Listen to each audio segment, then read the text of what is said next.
Terpantas, terkini dan sahih. Bila-bila masa, di mana jua. Berita di jari. Subscribe YouTube Bulletin TV3. 26 Oktober, Buletin Pagi bersama saya Amir Rakib Lokman. Tajuk utama pagi ini. Lelaki warga emas maut tertimbus dalam kejadian tanah runtuh.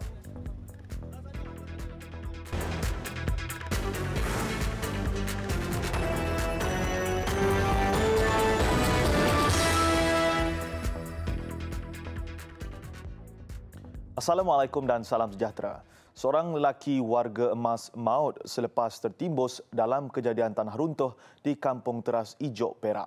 Mayat mangsa Hanuddin Bahazim 60 ditemui anggota bomba yang menjalankan kerja-kerja menyelamat sekitar jam 10.31 malam tadi. Mangsa maut akibat tertimbus di bahagian dapur rumahnya. Menurut Ketua Polis Daerah Selama DSP Muhammad Sabri Saad, mangsa disahkan meninggal dunia di lokasi kejadian oleh pasukan paramedik. Isteri mangsa Mila Cik P, 51 berkata semasa kejadian suaminya sedang tidur di bahagian dapur dan runtuhan berlaku dengan pantas. Menteri Besar Perak Datuk Seri Ahmad Faizal Azumo turut menzahirkan ucapan simpati kepada keluarga mangsa atas tragedi yang menimpa. Kejadian tanah runtuh ini dipercayai berpunca daripada hujan lebat. Pengerusi Jawatan Kuasa Kemudahan Awam dan Infrastruktur, Pertanian dan Perdagangan Negeri Abdul Yunus Jamahri memaklumkan hujan lebat turut mengakibatkan sebahagian jalan rantau panjang latar tebing tinggi runtuh. Jalan yang runtuh adalah sepanjang 200 meter. Kerajaan negeri mengambil maklum berhubung kejadian tanah runtuh yang telah menjejaskan 3 rumah penduduk di kampung berkenaan. Operasi membabitkan bomba, polis, Angkatan Pertahanan Awam Malaysia serta pasukan perubatan Kementerian Kesihatan. Kementerian Dalam Negeri KDN sedia mendengar rayuan daripada pihak berkepentingan susulan keputusan pengharaman penerbitan komik bertajuk Inisiatif Jalur dan Jalan Meraih Manfaat Bersama. Menterinya Tan Sri Muhyiddin Yassin bagaimanapun berkata pihak terbabit perlu mempunyai hujah yang kukuh dan konkret. Hingga kini beliau berkata tiada sebarang permohonan rayuan rasmi dibuat bagi tujuan itu. Tan Sri Muhyiddin mengulas kenyataan Ketua Menteri Pulau Pinang Chow Kon Yeow bahawa tindakan pihak berkuasa mengharamkan bahan bacaan itu disifatkan terlalu cepat berikutan dibuat dalam tempoh 24 jam selepas isu itu tular. Menurutnya, polis sepatutnya mendapatkan pakar sejarah untuk menyemak fakta komik tersebut sebelum mengharamkannya. Dalam perkembangan lain, Tan Sri Muhyiddin mengulas berkenaan isu kad pelarian oleh Pertubuhan Bangsa-Bangsa Bersatu bagi pelarian UNHCR. Kerajaan kata beliau akan meneliti semula proses pengeluaran kad itu. Beliau tidak menolak cadangan untuk menapis setiap permohonan yang dibuat sebelum diluluskan oleh UNHCR kerana membabitkan keselamatan negara. Jelasnya, sebagai Menteri Dalam Negeri, beliau juga hairan bagaimana ribuan pelarian dari Myanmar boleh melepasi sempadan negara tanpa sebarang dokumen setiap bulan. Semalam di Dewan Rakyat, Tan Sri Muhyiddin berkata kerajaan kini perlu membabitkan diri dalam urusan menentukan status pelarian pemegang kad UNHCR. Berikutan membabitkan isu keselamatan dan ketenteraman awam di negara ini. Kerajaan perlu meneliti dan mengkaji cadangan untuk membenarkan pengambilan bekas pesalah juvana berkhidmat di sektor awam. Ketua Setiausaha Negara Tan Sri Ismail Bakar berkata, kajian mendalam diperlukan memadangkan perkara itu bakal melibatkan pindahan kepada akta-akta tertentu. Ini perkara ini masih dalam kajian kerajaan mengenai cadangan tersebut. Dan kajian ini makan masa, melibatkan banyak undang-undang yang perlu kita kaji. Beliau ditemui selepas melancarkan kempen hindari beg plastik sekali guna di tapak Pasar Tani Putrajaya semalam. Mengulas lanjut jelasnya perkara berkenaan akan dibawa ke Kabinet untuk perbincangan dan kata putus. 2 hari lalu, Menteri Belia dan Sukan Syed Saddiq Syed Abdul Rahman mencadangkan pesalah juvana dan bekas banduan diberi peluang kedua oleh sektor awam bagi membolehkan mereka membina semula kehidupan baru. Cawangan Persikan dan Siasatan Khas Jabatan Keselamatan Dalam Negeri dan Ketenteraman Awam KDNKA Bukit Aman mematahkan operasi sindiket pengedaran rokok seludup di Sungai Buloh pada 24 Oktober lalu. 2 lelaki tempatan dan seorang lelaki warga Indonesia berumur 21 hingga 45 tahun ditahan untuk siasatan lanjut. Menurut kenyataan dikeluarkan Polis Diraja Malaysia PDRM, sejumlah 21,650 karton rokok putih pelbagai jenama dirampas. 4 buah lori turut disita. Keseluruhan nilai rampasan selepas cukai dianggarkan berjumlah RM3,807,200. Ketiga-tiga suspek direman di Ibu Pejabat Polis Daerah Sungai Buloh selama 4 hari mulai 25 hingga 28 Oktober. Kes disiasat di bawah Seksyen 135-1-I Akta Kastam 1967. Penjualan rokok murah yang tidak mematuhi undang-undang tembakau perlu diharamkan. Ini susulan tindakan Majlis Kawalan Tembakau Malaysia MCTC bersama 50 pertubuhan bukan kerajaan NGO menandatangani memorandum dan mendesak kerajaan segera mengharamkan rokok murah dan rokok elektronik atau vape. Ia sebagai langkah proaktif membendung ketagihan rokok khususnya dalam kalangan pelajar. Pengarah urusan British American Tobacco Malaysia Eric Stoll berkata isu lebih 300,000 pelajar dan lebih 3 juta perokok ketagih rokok melanggar undang-undang dilihat berpunca daripada dasar kerajaan yang gagal membendung penjualan rokok murah. Jelasnya, pihak berkuasa sepatutnya bertindak secara produktif membendung penjualan tembakau berkenaan. Ini kerana bukan hanya melibatkan penguatkuasaan undang-undang di kawasan sempadan untuk mengekang penyeludupan, sebaliknya mencakupi penguatkuasaan undang-undang dalam negara. Khamis lalu, Timbalan Menteri Kesihatan Dr. Lee Boon Chye mendedahkan 300,000 pelajar berusia antara 10 hingga 19 tahun merupakan pengguna vape di negara ini. Pakar Pertubuhan Kesihatan Sedunia WHO memuji usaha Malaysia yang berhasil melaksanakan aktiviti pengukuhan keselamatan kesihatan menerusi sistem yang mantap selari keperluan Peraturan Kesihatan Antarabangsa IHR 2005. Menteri Kesihatan Datuk Seri Dr. Zulkifli Ahmad berkata, pakar pertubuhan itu turut menggesa Malaysia untuk terus mengukuhkan keupayaan teras peraturan itu berpandukan tindakan keutamaan yang disyorkan. Points, although there are gaps, that we must further improve. So well-established mechanism for command, control and coordination of multi-sectoral health emergency preparedness and response as guided by the National Security Council Directive 20 and facilitated by the National Disaster Management Agency. Beliau berkata demikian dalam sidang media selepas menutup pelaksanaan penilaian luaran bersama JEE antara WHO dan Kementerian Kesihatan di Putrajaya semalam. JEE terdiri daripada pasukan pakar antarabangsa dari pelbagai bidang yang dipilih oleh WHO untuk menilai keupayaan negara melaksanakan IHR 2005 dalam mencegah, mengesan dan bertindak pantas terhadap ancaman kesihatan awam. Menurut Datuk Seri Dr. Zulkifli, pasukan JEE yang berada di Malaysia sejak Isnin lalu hingga hari ini bekerjasama dengan kementerian dan agensi berkaitan dalam membuat penilaian ke atas 19 bidang teknikal serta 49 indikator spesifik bagi kapasiti teras IHR. Sabah dan Sarawak akan beralih sepenuhnya kepada siaran televisyen digital MyFreeview mulai 31 Oktober ini. Peralihan itu menandakan berakhirnya era penyiaran TV terestrial analog selepas peralihan Semenanjung Malaysia pada 30 September lalu. Suruhanjaya Komunikasi dan Multimedia Malaysia SKMM melalui siaran media berkata pelbagai usaha telah dijalankan dengan kerjasama MyTV agar peralihan tersebut berjalan lancar. Ini termasuk mengedarkan dekoder percuma kepada 2 juta rumah B40 berdaftar di seluruh negara. Siaran TV digital menjanjikan imej gambar yang lebih tajam, audio yang lebih berkualiti tinggi dan jelas serta perkhidmatan interaktif yang akan memacu keperluan ekonomi, sosial dan pendidikan negara dan rakyat. Selain itu, penonton mampu menikmati pelbagai aplikasi-aplikasi baru seperti membeli belah atas talian dan pembelajaran interaktif menerusi 15 saluran TV dan 6 saluran radio secara percuma. Bersempena sambutan Deepavali, Kementerian Kerja Raya mengumumkan diskaun tol antara 10 sehingga 30% pada hari pertama perayaan itu membabitkan 21 lebuh raya di seluruh negara. Pemberian diskaun terbabit diberikan kepada pengguna bagi kenderaan kelas 1 berkuat kuasa jam 12.30 malam hingga 11.59 malam Ahad ini. Kementerian Kerja Raya dalam satu kenyataan memaklumkan pemberian diskaun 10 hingga 30% itu melibatkan lebih 20 syarikat konsesi lebuh raya. Antaranya Lebuh Raya Ceras Kajang Grand Saga, Lebuh Raya Damansara Puchong LDP, Lebuh Raya Utara Selatan Plus, Lebuh Raya Pantai Timur Fasa 1 KLK dan Lebuh Raya Kuala Lumpur Karak JKSB. 4 lagi lebuh raya pula memberi diskaun mengikut plaza tol tertentu. Antaranya plaza tol Ampangan bagi lebuh raya Kajang Seremban Lekas, tol Pulau Indah untuk lebuh raya Lembah Kelang Selatan SKVE serta tol Perling dan tol 5 Kedai bagi lebuh raya laluan kedua Malaysia Singapura Link kedua. Suasana meriah boleh dilihat di ibu kota apabila dibanjiri penganut agama Hindu melakukan persiapan menjelang sambutan Deepavali.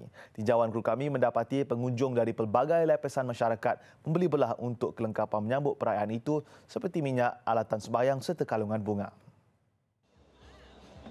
Tidak kurang juga pengunjung yang mengambil kesempatan mendapatkan khidmat pelukis seni henna atau inai. Selain itu, pengunjung juga membeli bahan mentah segar untuk juadah hari Deepavali seperti sayur dan rempah ratus. Deepavali, my wife will cook vegetarian and then we will oil bath early morning. Turut menjadi tumpuan setiap kali Deepavali ialah seni kolam dan peralatan pembuatannya seperti beras berwarna dan lilin. Kolam merupakan seni tradisional yang sinonim dengan budaya India dan juga sambutan Deepavali. Ramai tidak kira bangsa atau usia yang berkunjung ke butik untuk mendapatkan busana India seperti sari dan kurta. So hari ini saya ke sini untuk membeli sari, baju-baju untuk kawan dan juga untuk saudara mara saya. Dan ada seorang yang beberapa orang kawan Cina saya, dia pun beli sari, lengga, kurti. So I tukang tolong dia orang pilih baju.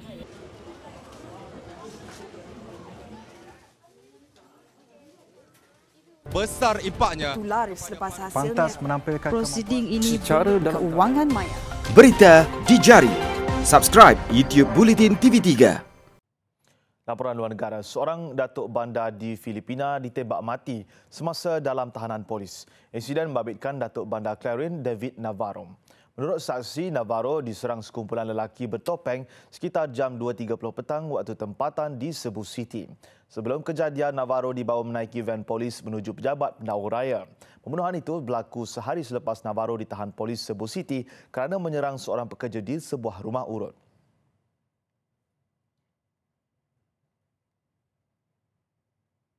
Bekas Perdana Menteri Pakistan yang sedang menjalani hukuman penjara Nawaz Sharif dilaporkan menderita akibat penyakit imun yang serius. Ia didedahkan oleh pemimpin partinya yang turut mendakwa kerajaan gagal memberikan rawatan perubatan yang mencukupi. Sharif, 69 tahun, kini menerima rawatan di sebuah hospital di Lahore di mana ujian menunjukkan beliau mempunyai kiraan platelet darah yang sangat rendah. Sharif dilaporkan dikejarkan ke hospital awal minggu ini selepas mengadu mengalami gusi berdarah. Beliau sedang menjalani hukuman penjara 7 tahun setelah disabitkan kesalahan dalam satu kes rasuah pada tahun lepas. Manakala siasatan satu kes lain masih berjalan. Di India, Parti Kerajaan Bharatiya Janata atau BJP kehilangan majoriti dalam pilihan raya negeri. BJP memenangi 40 kerusi di Haryana, kurang 6 kerusi bagi mengekalkan kuasa. Manakala di Maharashtra, BJP dan parti sekutunya Shiv Sena berjaya mengekalkan kuasa dengan majoriti tipis. Keputusan itu dilihat sebagai ujian besar bagi Perdana Menteri Narendra Modi. Modi sebelum ini dilihat aktif menjalankan kempen di kedua-dua negeri itu ketika dia hadir bersama beberapa menteri lain.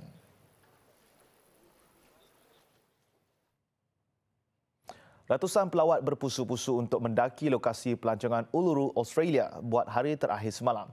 Larangan memanjat dikuatkuasakan bermula hari ini berikutan gesaan oleh suku orang asli tempatan sejak sekian lama. Begitupun orang ramai yang beratur sejak awal pagi terpaksa menunggu lama sebelum memulakan pendakian berikutan angin kencang. Sebaik pelawat terakhir selesai mendaki sekitar jam 4 petang waktu tempatan, pintu masuk ditutup. Dan rantai besi yang sebelum ini dipasang sebagai panduan arah untuk mendaki dileraikan. Lembaga Pengarah Taman Negara Uluru pada 2017 mengundi sebelas suara untuk menutup kawasan mendaki itu atas faktor keselamatan selain memelihara warisan alam semula jadi.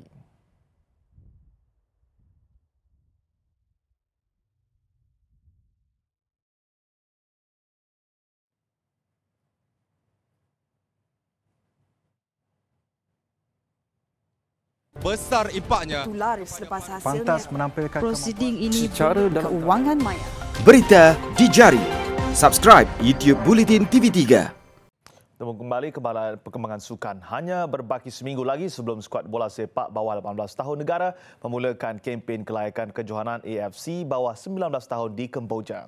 Tempoh yang ada dimanfaat sebaiknya menerusi dua aksi persahabatan menentang skuad bawah 18 tahun Sri Lanka dan Taiwan. Dan aksi pertama bertemu Sri Lanka semalam, jurulatih Brad Maloney akui kesungguhan ditampilkan anak-anak buahnya ketika merakam kemenangan 4-0. Aksi persahabatan pertama menentang skuad bawah 18 tahun Sri Lanka, Malaysia bermula baik apabila membuka jaringan seawal minit kedua menerusi Muslihuddin Atiq Mat Zahid. Sebaik permainan bersambung selepas dihentikan hampir sejam berikutan hujan lebat, penguasaan terus disajikan skuad kendalian Brad Maloney. Dan minit ke-29, Malaysia menggandakan jaringan kali ini hasil percubaan Fahmi Daniel Mohamed Zain. 4 minit berselang, Malaysia terus mengukuhkan kedudukan 3-0 selepas Muslihuddin memanfaat peluang menerusi sepakan penjuru.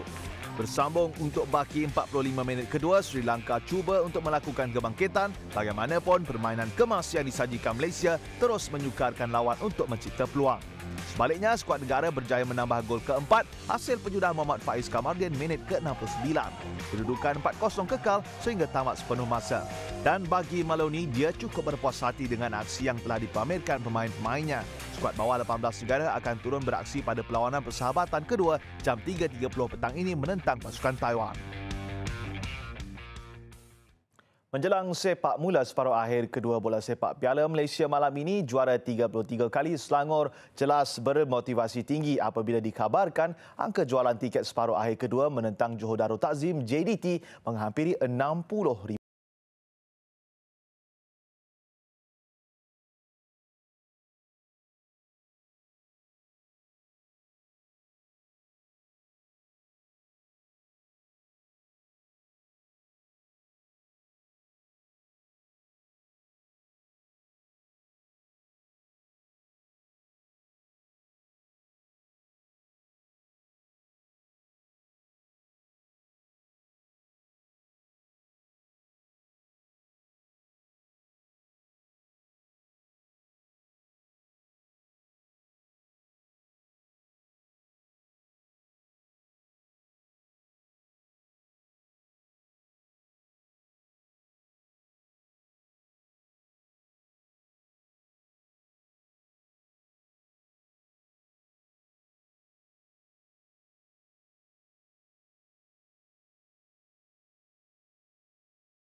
Pasukan yang boleh disifatkan sebagai gergasi membuat perhitungan merebut 2 tempat ke perlawanan akhir 2 November nanti. Laluan pasukan paling berjaya dalam kempen Piala Malaysia dengan menjulangnya sebanyak 33 kali, Selangor dihalang Johor Darul Takzim yang membawa reputasi tinggi hanya tewas 2 kali musim ini sewaktu Liga Super dan Piala FA. Pertembungan Pahang dan Kedah pula sukar dijangka dengan keputusan 3-3 pada perlawanan pertama membayangkan drama berbalas gol mungkin sekali lagi meneruskan debaran buat kedua-dua penyokong pasukan. Dan itu Buletin Pagi sampai ke penghujungnya. Jangan lupa untuk terus ikuti platform digital dan media sosial Buletin TV3 untuk perkembangan berita terkini. Saya Amir Hakim Lokman, salam hormat dan Assalamualaikum.